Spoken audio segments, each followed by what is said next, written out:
લખતર તાલુકાની આંગણવાડી વર્કર તેમજ હેલ્પર બહેનો દ્વારા પડતર માંગણીઓને લઈ સીડીપીઓને આવેદન પાઠવ્યું. લખતર તાલુકાની 75 આંગણવાડીના વર્કરો બહેનો તેમજ હેલ્પર બહેનો દ્વારા તાલુકા પંચાયત ખાતે આવેલ ICDS ઓફિસ ખાતે પાઠવ્યું આવેદન. આંગણવાડી બહેનોને અને વર્કરો દ્વારા સરકારી દ્વારા કરાયેલ માંગણીઓ માટે આવેદન પાઠવ્યું. આંગણવાડી વર્કર બહેનો અને હેલ્પર બહેનો દ્વારા વેતન વધારો, BLOની કામગીરી બંધ કરવી, ઓનલાઈન અને ઓફલાઈન બંનેમાંથી એક કામગીરી કરવા માટેનું આવેદન પાઠવ્યું. આંગણવાડી બહેનો દ્વારા ઓછા વેતનમાં આંગણવાડીની કામગીરી કરતાં વધુ કામગીરી કરતા હોવાનો અને શોષણ કરતા હોવાનો સરકાર ઉપર લગાવ્યા આક્ષેપ. લખતર ખાતે ગુજરાત આંગણવાડી કર્મચારી સંગઠન રાષ્ટ્રીય ટ્રેડ યુનિયન ICIETU તેમજ all India federation of anganwadi worker and હેલ્પરના માર્ગદર્શન હેઠળ લખતર તાલુકા 75 આંગણવાડીના વર્કર અને હેલ્પર બહેનો દ્વારા પડતર માંગણીઓને લઈ લખતર ICDS ઓફિસ ખાતે CDPOને આવેદન પાઠવવામાં આવ્યું હતું, જેમાં લાંબા સમયથી કેન્દ્ર તથા રાજ્ય સરકાર દ્વારા 2018 પછી કોઈ જાતનું વેતન વધારો કરવામાં નથી આવ્યો તેમજ શોષણ ટેકર નામે માનસિક ત્રાસ ગુજારતા બાબત તેમજ રાજ્ય સરકાર દ્વારા વધારાની કામગીરી નહીં કરવા પરિપત્ર હોવા છતાં વધારાની કામગીરી આપવામાં આવતી હોય, જેને લઈ બાળકોને શિક્ષણથી વંચિત કરવામાં આવી રહ્યા છે. FRSની નામે લાભાર્થીઓને પોષણ અધિકારી છીનવી આંગણવાડી વર્કર વેતન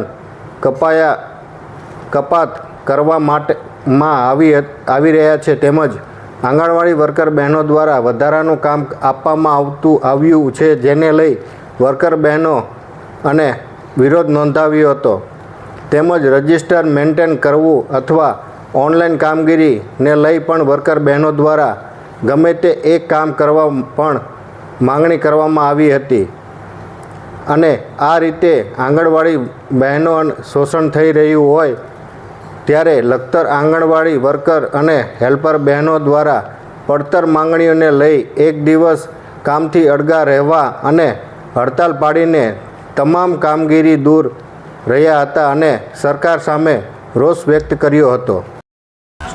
મારું નામ રાઠોડ ઉર્મિલાબેન જે છે. હું લખતર તાલુકા યુનિયન પ્રમુખ છું અને એક આંગણવાડી વર્કર છું. લખતર 1માં હું ફરજ બજાવું છું. મારી સરકારશ્રીને એક વિનંતી છે કે 2018માં જે પગાર વધારો થયો હતો કેન્દ્ર સરકાર દ્વારા, એ આજ સુધી હજુ એમાં 1 રૂપિયો પણ વધારો કરવામાં આવ્યો નથી અને કૂદકે ને ભૂસકે મોંઘવારી વધતી જાય છે, પણ સરકાર અમારા વેતનમાં કાંઈ વધારો કરતી નથી અને કામનો બોજ સતત નાખ્યા કરે છે. હમણાં BLOની કામગીરી સાવ ઓછું ભણેલા બહેનો હોય તેમ છતાં એ કામગીરી અમને સોંપવામાં આવી છે. 10,000 પગારમાં અમારે શું કરવું એમ. અમારે પોષણ ટેકરની કામગીરી કરવી, BLOની કામગીરી કરવી, FRS કરવા અને હમણાં હતું પોષણ સંગમ છે, પૂર્વ પ્રાથમિક શિક્ષણ છે, શું એક વ્યક્તિ શું કામ કરી શકે એમ. અને હાઈકોર્ટનો આદેશ હોવા છતાં આજ દિવસ સુધી કોઈ નિર્ણય આવ્યો નથી.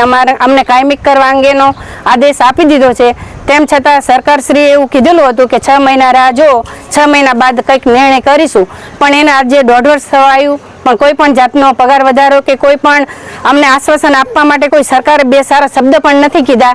તો ખાલી બધું એમ કે નારી સશક્તિકરણ કરીને આ કર્યું તે કર્યું એ નહીં, અમારું કંઈક સામું જોવો અને બધી અમે મહિલાઓ જ કામ કરીએ છીએ, તો અમારા વેતનમાં વધારો કરો, અમને કાયમી કરો અને અમારી માંગણી સ્વીકારો. જય. નમસ્કાર, મારું નામ પરમાર જીજ્ઞાબેન પ્રવીણભાઈ છે. હું લખતર આંગણવાડી કેન્દ્ર નંબર 9 ખાતે ફરજ બજાવું છું. આજે જે હડતાલ છે એ તમામ વર્કર હેલ્પર બહેનોની છે, જેમાં અમે સીટુ સાથે જોડાયેલા છીએ. ઘણા લાંબા સમયથી અમારી સરકાર પાસેથી માંગણી હતી, કેન્દ્ર સરકાર પાસે તથા રાજ્ય સરકાર પાસે, જે સંતોષાતી નથી. 2018 પછી કોઈ જ પગાર વધારો કરવામાં નથી આવ્યો, તેમ છતાં ઉપરથી રોજ પોષણ ટેકરનો માનસિક ત્રાસ ગુજારવામાં આવે છે અને તે જ રેકોર્ડના રજિસ્ટર પણ બનાવડાવવાની અમારી પાસે ફરજ પાડવામાં આવે છે. તો અમારી એટલી જ આશા છે કે આ બેમાંથી અમને એક કામ કરે. નમસ્કાર. નમસ્તે, મારું નામ વરમોરા ભૂમિકાબેન રમેશભાઈ છે. હું લખતર પ્રોપરમાં લખતર કેન્દ્ર નંબર 8માં આંગણવાડી વર્કર તરીકે ફરજ બજાવું છું. અને આજની જે અમારી રાષ્ટ્રવ્યાપી હડતાલ છે એમાં મારે સરકારને એટલું જ કહેવાનું છે કે પગાર વધારો તો એ લોકોને આપવો જ જોઈએ, કારણ કે 2018ની સાલથી લઈને અત્યારે 2025ની સાલ શરૂ થઈ છે ત્યારથી અમને કોઈ પગાર વધારો નથી આપ્યો.